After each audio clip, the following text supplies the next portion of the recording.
What is the significance? This is a festival which always comes in the month of Kartika as per the lunar cycles on the 13th day, which is called as Trayodashi. The 13th day of the Kartika month is the festival. Traditionally, the science behind this is, on this day, everybody worships. On the Deepavali day, everybody is supposed to worship Dhanavantari, the deity dedicated to one's health and well-being. Today the word Dhanavantari has almost become synonymous with a doctor. Dhanavantari or the deity Dhanavantari is supposed to be the source of Ayurveda, the science of long and healthy lives. Well, lot of North Indian people, so I don't know when they did this, because the nature of the language is like that. In northern India, most people speak Hindi language and the last syllable, they'll cut it off. If you say Dhyana Lingam, they'll say Dhyana Ling. If you say Shiva, they'll say Shiv. If you say Rama, they'll say Ram. The language has the habit of cutting off the last syllable always, almost everything. Krishna, Krishna. Deepavali, Diwali, like this. So someone cut this Dhanavantari and Trayodashi and made it Dhantera. What was about health became about wealth.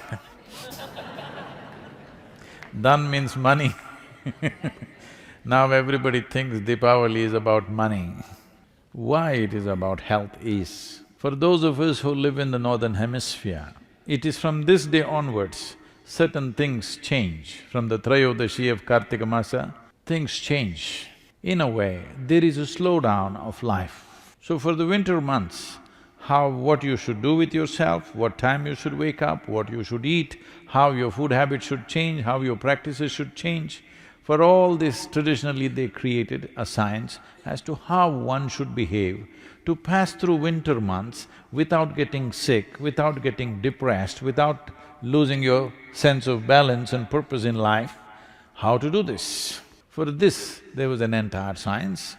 Lighting of lamps and bursting of crackers was one of those things, so that you don't slip into a slowdown. There is genetically, there is a dimension, the evolutionary memory within us thinks that as winter months come, whether it actually got cold or global warming kept you warm, that's not the point. The changes have happened.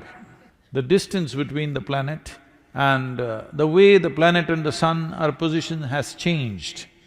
Because of that, slowdown of life happens. If you were a bear, I believe you were some time ago, you would be hibernating. So there is a tendency for the body to hibernate. If you do not know this, the seed doesn't sprout. Nobody plants a seed from this season to 14th of January in India because the seed will not sprout fully or will not sprout at the same speed as it would in other seasons. Everything, life slows down in the northern hemisphere. Because life is slowing down, we are preparing to do more energetic things around us so that we don't really slow down and become a part of that. In a way, we are trying to assert our evolution. Yes, if we were some other creature, we would go and curl up somewhere. But now we have become human, we have transcended our biology. Am I assuming too many things?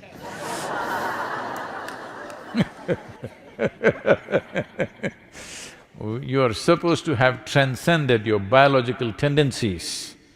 So, to transcend this, there's a whole lot of activity created so that you don't go into a hibernating kind of state. Physically slow down, mentally little bit of depression could easily happen in everybody because the season is like that. In colder countries, definitely people experience this, yes or no? It seems the maximum number of suicides in Minnesota happen in the winter months. And this is so in the Nordic countries also, because things have slowed down within you.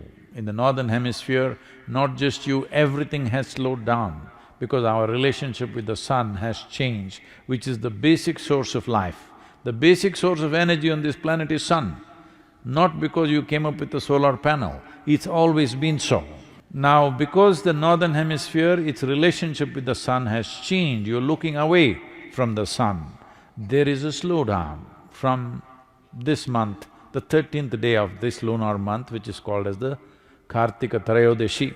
So to make up for this, in India there are various things done. From this month onwards, normally, traditionally, the roles of males and females are interchanged at this time.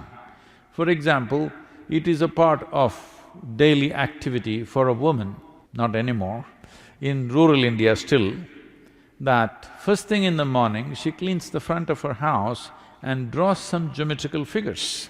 These geometries, today she knows only one design, unfortunately. She keeps putting the same thing, or she got it painted, or she has a template and she puts it. Otherwise, she is supposed to use rice flour, and every day, Monday, Tuesday, like this, every day of the week, she is supposed to draw a specific design, geometric design, to attract a certain kind of energy into her home. If it's a full moon day, a certain kind of design, if it's a new moon day, a certain kind of design. So 28 patterns were there, which people knew on which day what to put. So during these months, it'll become the duty of the men to do this. And this is the only month where men are supposed to go out singing on the street in the morning. Early morning, they're supposed to go singing on the street. Even today, a small number of people are doing this. In rural India to some extent, in urban India, once again a little bit of revival is happening. If in Mysore city, a group of dedicated people have revived this once again. That early morning, by the time sunrise happens, at that time, they're walking on the street with a drum and singing, because the entire town needs this. Today we've become very large cities, otherwise if you lived in a village, everybody who lives there needs this beat of drum and music to reverberate in their system so that they don't hibernate, so that their systems don't slow down. All music festivals happen at this time. If you do not know this, the greatest music festival in the world, the largest in the world, happens in Chennai with over 1800 concerts in 45 days. Most of the world does not know such a grand scale of music is happening at this time. All this is done so that people don't become sedate. Your cellular activity does not become hibernative, because this will lead to various other complexities in one's life. So Deepavali is about that. If you cannot see the light, that's why the crackers, so that you anyway wake up. At 4:30 in the morning, they will start bursting crackers all over the town so that everybody wakes up and everybody becomes alive, because it is important in the winter months that you come up before the sun. The first ray of sun should not hit a blade of grass or some other worm or insect. The first ray of sun must hit you. This is the commitment.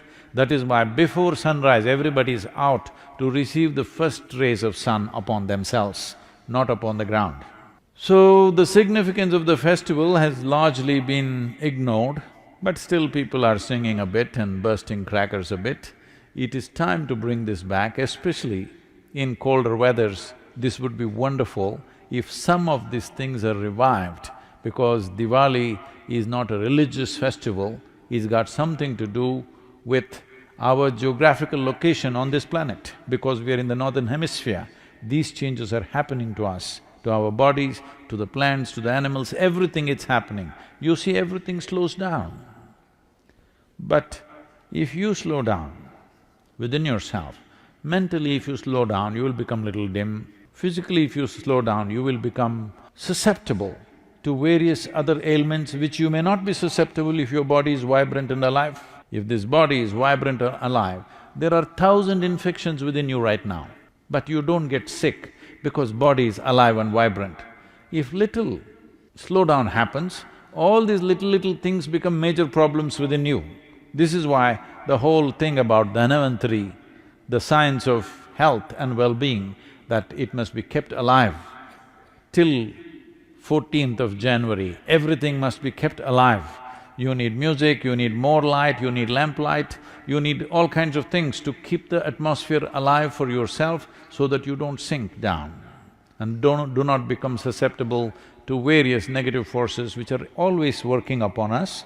It is just that some are sailing above it, some are sinking into it. So this is the significance of Deepavali. It is Dhanavantari's Trayodashi. North Indian people must connect, don't go on clipping away one syllable and come Dhanavantari becomes Dhan, Trayodashi becomes Tera.